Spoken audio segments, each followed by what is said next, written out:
राजकीय घडामोडीवर मी काही खूप जास्त भाष्य करणार नाही। आम्ही सर्वजण दुःखात आहोत। जोपर्यंत 13 दिवस होत नाही तोपर्यंत राजकीय कुठलीही भूमिका तिथं घ्यायची नाही असं आम्ही ठरवलेलं पण आहे। आणि मला असं वाटतं एक परिवारातला व्यक्ती म्हणून ती आमची जबाबदारी सुद्धा आहे। काल सुनित्रा काकींनी वहिनींनी महाराष्ट्राच्या पहिल्या उपमुख्यमंत्री म्हणून त्यांनी शपथ घेतली, याचा आनंद आहे।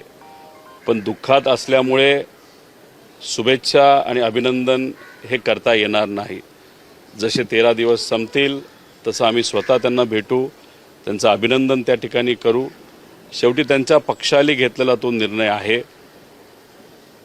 सुनित्रा वहिनींच्या बाबतीत बोलायचं झालं तर सामाजिक क्षेत्रामध्ये त्या अनेक वर्षांपासून सक्रिय आहेत, पण राजकीय क्षेत्रामध्ये त्या तेवढ्या सक्रिय नव्हत्या।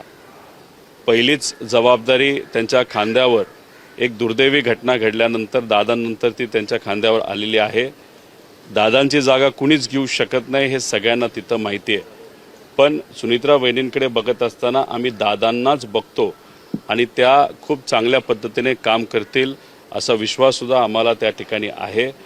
राजकारण काय झालं कसं झालं याच्याबद्दल आज नाही, पण 13 दिवस झाल्यानंतर मात्र या बाबतीत आम्ही स्पष्टपणे त्या ठिकाणी भूमिका घेऊ।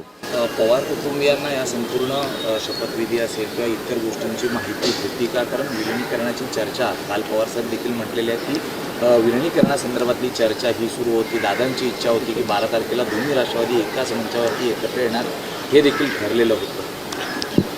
त्या पूर्ण प्रक्रियेमध्ये गेल्या 3 ते 3.5 महिन्यामध्ये मी स्वतः होतो। अनेक वेळा दादांना मी भेटलो होतो।